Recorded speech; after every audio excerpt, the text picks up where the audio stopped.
guys, welcome back to my another video. It's me Ishwarya and I hope that you all are doing good. So this video is mainly for my dear juniors actually. मतलब 10th वाले भी देख सकते हैं. मतलब this video is mainly for my juniors जो अभी 9th में थे और अभी just 10th में गए हैं. So my dear juniors, this video is specially for you guys क्योंकि this video is going to be what reference book should you use for your studies so that you guys can make your studies even better and easier too, जिसमें तुम कम time में ज़्यादा पढ़ सको और कम time में तुम्हें ज़्यादा नॉलेज मिल सके. ऐसी कुछ books I can recommend you as a senior. So अगर ये वीडियो हेल्पफुल लगे so do like share and subscribe और शेयर करना मत भूलना if you find this video little helpful. So अपने फ्रेंड्स के साथ भी शेयर करना. So this video is going to be little informative for you all.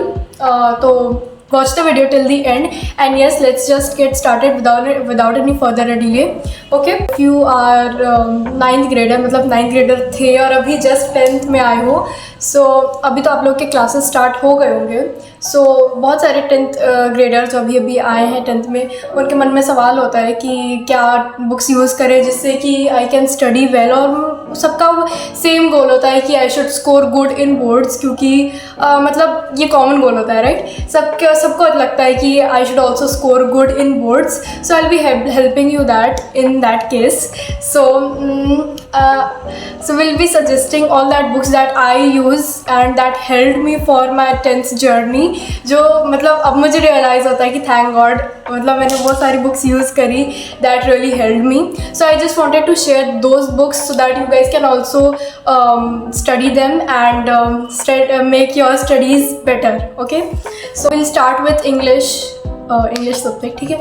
So yes, let's just get started. So for English we are given actually two books which is जो main reader होती है, जो supplement reader, एक होता है first flight और एक होता है footprints without feet if I am not wrong.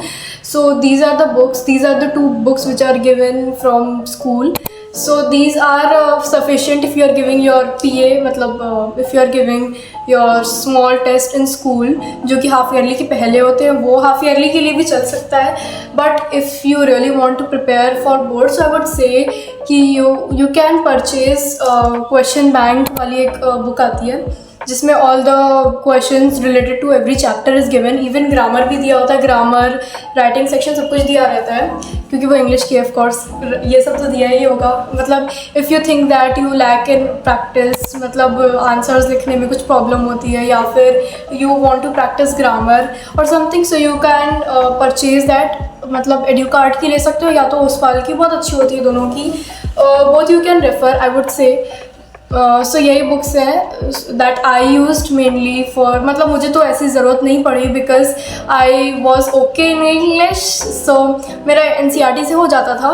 और in last I purchased flash cards, Oswaal flash cards that already some of you know if you guys have watched my previous video.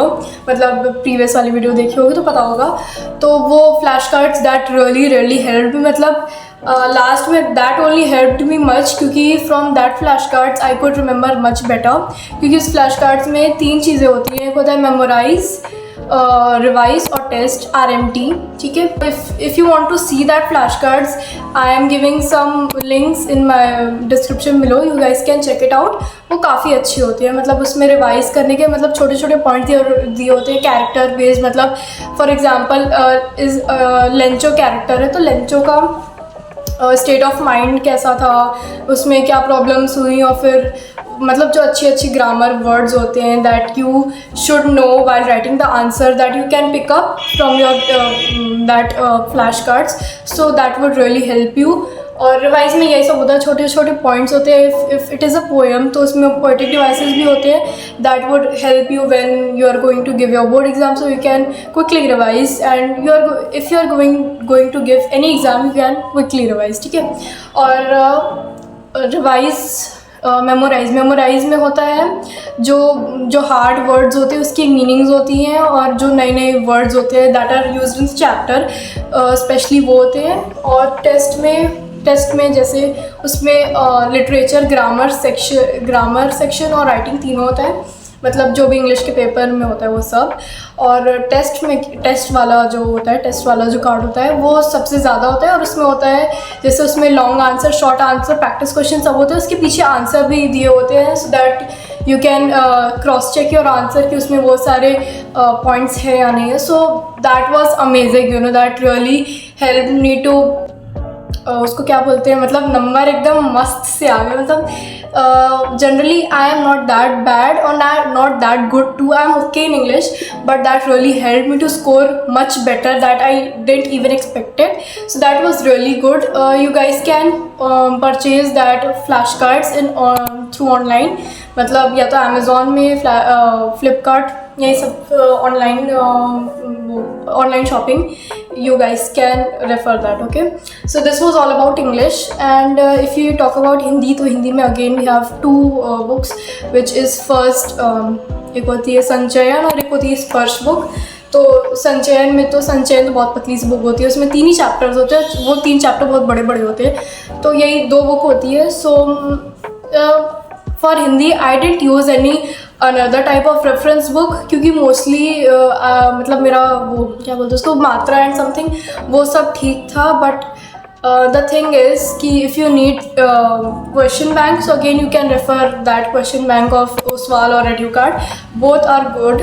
ठीक है, ज़रूरत नहीं पड़ी हिंदी में, क्योंकि हिंदी में वो होते हैं ना, मतलब चैप्टर रीडिंग कर लो, क्वेश्चन आंसर देख लो, that was enough for me. But if you still need कि, इफ़ यू स्टिल फील कि मुझे ज़रूरत है, या फिर if you are lacking and if you are weak, so that's not a big problem, improve it, right? So it's not a big deal, मतलब वो question bank ले लो और सुधार लो, ठीक है। और ये तो थी हिंदी की बात। And next we move on to maths. School से 2 बुक मिलती है, एक होती है एनसीईआरटी, एक होती है एनसीईआरटी एग्जाम्पलर। तो एनसीईआरटी को भले ही लोग बहुत इग्नोर करते हैं लेकिन नहीं करना चाहिए, क्योंकि भले ही उसमें बहुत कम क्वेश्चन होते हैं, लेकिन you should actually first practise them, ठीक है। और रेफरेंस बुक की बात करें तो you guys can refer RS Agarwal, RD Sharma. मतलब RS अग्रवाल उन लोगों के लिए, जैसे जिन लोगों को लगता है कि NCERT is not enough for my practice and you need more practice, more questions for my practice, तो वो दोस्त can refer RS Agarwal. Other than that RD Sharma में तो वो बहुत मोटी RD शर्मा होती है, उसमें बहुत सारे क्वेश्चन होते हैं। मतलब इफ़ यू थिंक दैट नहीं मुझे अपनी मैथ्स स्ट्रॉन्ग करनी है, since I am taking maths for my 11th, तो मैं आगे मुझे मैथ्स लेना है, तो you can definitely refer RD Sharma, ठीक है। एनसीईआरटी एग्जाम्पलर के जो क्वेश्चन होते हैं दे आर वेरी इंपॉर्टेंट। उसको हाफ ईयर, अगर if you are having your half yearly exam और समथिंग टाइप, मतलब इस टाइप की कोई एग्ज़ाम है, तो और बोर्ड्स के पहले आई वुड सजेस्ट कि उसके क्वेश्चंस, उसमें सैम्पल पेपर भी होते हैं उसके, उसको ज़रूर लगा के जाना, because they are too very important, ठीक है। और so this is what my advice was. And for sample paper you guys can again refer वो। और हाँ, इवन ओसवाल के फ्लैश कार्ड्स भी मिलते हैं मैथ्स के, हिंदी के नहीं मिलते। हिंदी के मैंने बहुत सर्च किए पर हिंदी का मिला नहीं, मैथ्स के मिलते हैं। बट मुझे मैथ्स की ज़रूरत नहीं पड़ी उसके फ्लैश कार्ड की, तो मैंने लिया नहीं। बट अदरवाइज़ अगर तुम्हें लगता है कि मुझे फॉर्मूले वगैरह या फिर जो MCQ में जो पूछते हैं कभी कभी वो सब तुम्हें जानना है या फिर तुम्हें वो याद रखना है, then you can again purchase flash cards, Oswaal flash cards, वो भी बहुत अच्छे होते हैं। Maths के again you can find a lot of questions in RD Sharma, and if you're doing NCERT, RS Agrawal, RD Sharma, then it's enough, more than enough for you. Then you are ready for giving exam. Or sample paper, PYQs, all are available in CBSE website, so you don't need to worry at all. Okay, so this is it for maths, and let's move on to subject science. So in subject science we have 3 subjects, which is physics, chemistry, biology. So science में again we are getting 2 books, which is science NCERT और science exemplar, NCERT exemplar. तो ये भी exemplar की बाद में बात करते हैं। First let's talk about NCERT. NCERT is very much important, क्योंकि उसमें वो कहते हैं ना, कम शब्दों में ज़्यादा बातें बता देते हैं। मतलब उसकी लैंग्वेज थोड़ी सी हार्ड होती है। अगर यू थिंक दैट मुझे एनसीईआरटी की लैंग्वेज समझ में नहीं आ रही है, you need more explanation for your own understanding, तो यू कैन रेफर एस चंद या मंजीत कौर की side book. It is very good, मतलब बहुत ही सिंपल लैंग्वेज में कॉन्सेप्ट को बहुत अच्छे से समझा देता है। हाँ, इट्स जस्ट दैट, मतलब इतना ही होता है कि उसकी बुक थोड़ी मोटी होती है, मतलब उसमें एक्सप्लेनेशन ज़्यादा होता है इसलिए बुक मोटी होती है। और फिज़िक्स, केमिस्ट्री, बायोलॉजी तीनों की अलग बुक होती है। जैसे एनसीईआरटी में एक में सब कंबाइंड होता है, तो ऐसा नहीं है उस वाली बुक में। और उस बुक में they have given lot of questions, मतलब हर टाइप के वो होते हैं questions, very short, very long, even high order thinking skills question भी होते हैं। So that is excellent book if you think that कि मुझे अच्छे से अपना कॉन्सेप्ट क्लियर करना है and I need more explanation for my own understanding, then you can refer that is an excellent book. And other than that we have given, और अगर तुम्हें लगता है you need some kind of numerical practice physics के लिए, तुम्हें लगता है कि न्यूमेरिकल मुझे अपनी सुधारनी है, you need to improve that, so for that I can suggest Pradeep की क्लास 10th वाली फ़िज़िक्स की book, which is an excellent book. Honestly बताऊँ तो उसमें बहुत सारे न्यूमेरिकल दिए होते हैं और परचेज दैट, वो बहुत अच्छी बुक होती है। उसमें भर भर के न्यूमेरिकल होते हैं, नॉट ओनली न्यूमेरिकल, उसमें थ्योरी का भी पार्ट होता है, बट न्यूमेरिकल बहुत अच्छे होते हैं। You guys can practice a lot actually, ठीक है। और यही सब है। और बायोलॉजी की तो I use to personally use only S Chand book और एनसीईआरटी, ठीक है, वो उन सब चीज़ों से काम हो जाता था। And if you are making notes separately तो वो तो बेस्ट है, नोट्स अपने खुद के बनाए हुए notes are even best, you know. And if you talk about NCERT exemplar, तो NCERT exemplar plays a very big role, क्योंकि एनसीईआरटी एग्जाम्पलर से बहुत सारे क्वेश्चंस आ भी जाते हैं कभी कभी, क्योंकि उसमें इंपॉर्टेंट क्वेश्चंस होते हैं और इसमें हार्ड एमसीक्यू होते हैं, मतलब एमसीक्यू बहुत अच्छे दिए रहते हैं जो कि टफ होते हैं, जिसका भी चांसेस होता है कि वो आ सकता है, ठीक है। तो do practice before you are going to give your boards. And उसमें सैम्पल पेपर भी दिया होता है, so you can practice well, ठीक है। So this is all about science. So let's just move on to SST. So SST में we have again not 3 but 4 subjects. So 3 history, civics, geography और economics.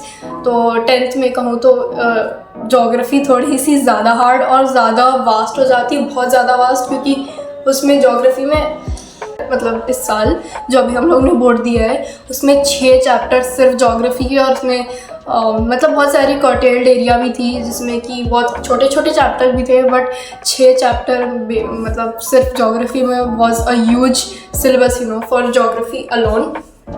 तो I suggest कि वो पढ़ो, वो subject पहले पढ़ो जो तुम्हें अच्छा लगता है। जैसे first I use to first study economics, क्योंकि इकोनॉमिक्स ईजी लगती थी और उसकी बुक भी बहुत पतली थी, मतलब 3 या 4 चैप्टर आई गेस, क्योंकि पीछे के जो एक चैप्टर था कंज्यूमर राइट्स वो प्रोजेक्ट में था, बाकी 4 चैप्टर आ रहा था, 4 very easy and interesting too. तो first I use to study that, उसके बाद जो सब्जेक्ट अच्छा लगता है वो पढ़ो ऐसे।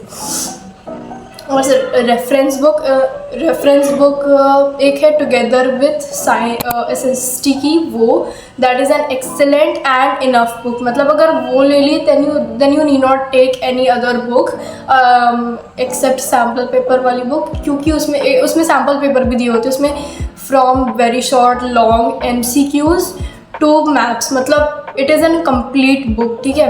मतलब उससे कोई पढ़ेगा तो उसका पूरा चैप्टर अच्छे से कवर हो जाएगा। उसमें मेनली इंपॉर्टेंट क्वेश्चंस जो कि बहुत बार बोर्ड में पूछे जा चुके हैं and which are you know important for your exam, वो क्वेश्चंस दिए होते हैं स्पेसिफिकली, और उसमें ऑल टाइप के क्वेश्चंस होते हैं, इवन मैप भी अच्छे से दिया होता है। We have sample paper, so it is an amazing book. I used to personally use that, and if you want to know more about that book, then I'll be providing link in the description below, जिसमें कि जिस video में मैंने बताया था brief about all that book. So do check it out guys, it's an amazing book, और I think ये book online में मिल जाएगी, you can even purchase it offline market too. तो बस मैं I used to only refer that book. बाकी उससे मेरा काम हो जाता था। एंड लास्ट में मैंने फ्लैश कार्ड्स लिए थे उस वाल के। If you guys have watch my previous video you will be knowing that कि मैंने वो दैट रियली हेल्प मी। मतलब अगर तुम्हें लगता है कि मुझे उसके पॉइंट्स जल्दी याद नहीं होते, मतलब अगर तुम्हें SST अच्छा नहीं लगता एंड इंटरेस्ट नहीं है तो वो ले सकते हो, क्योंकि उसमें if you reading it again and again तो हमें पॉइंट्स याद हो जाएंगे, और फिर मेनली एमसीक्यू के लिए, वेरी शॉर्ट के लिए दैट इज़ एन अमेजिंग। और उसमें भी मैप्स दिए होते हैं, और सारे चैप्टर्स के you will get revise, memorize, test again. This is only the scenario which they have given, and it is amazing way to revise. मतलब सीरियसली बताऊँ तो when you are going to give your boards, अब कोई book खोल कर तो बैठेगा नहीं, क्योंकि इतने सारे चैप्टर्स और इतने सारे पॉइंट्स, ठीक है। तो if you are revising that flash cards then you need not to worry anything, क्योंकि तुम्हारे सारे पॉइंट्स रिवाइज हो चुके हैं, ठीक है। So that is it for SST. मतलब जैसे जितने जो reference book I used for myself to cover my syllabus, तो this is it, and यही सब books I used to use. If you are studying accordingly, making timetable, giving time to your self study, then it is going to be excellent, you know. So this is it, and ज़्यादा side book लेने की ज़रूरत नहीं है, क्योंकि if you are taking बहुत सारी side book and not studying them then it will be of no use. So it's better कि आप वही एनसीईआरटी मतलब वही साइड बुक्स लो जो कि that is going to help you a lot. So यही सब थी चीज़ें that I wanted to share. अभी तो बहुत सारी चीज़ that I will be sharing, since अभी हम लोग का क्लास स्टार्ट होने में it's little time. So I thought to share all my things that I can share as a senior to my juniors. So if you have any question or something, you guys can put it in the comments below. I'll surely try to make answer of them. So yes, this is it for the video, and I think that this would be helpful for you guys, and if you find it helpful, then do like, share and subscribe. And yes, thank you for watching, and keep watching my vlogs. Thank you for your support, and bye.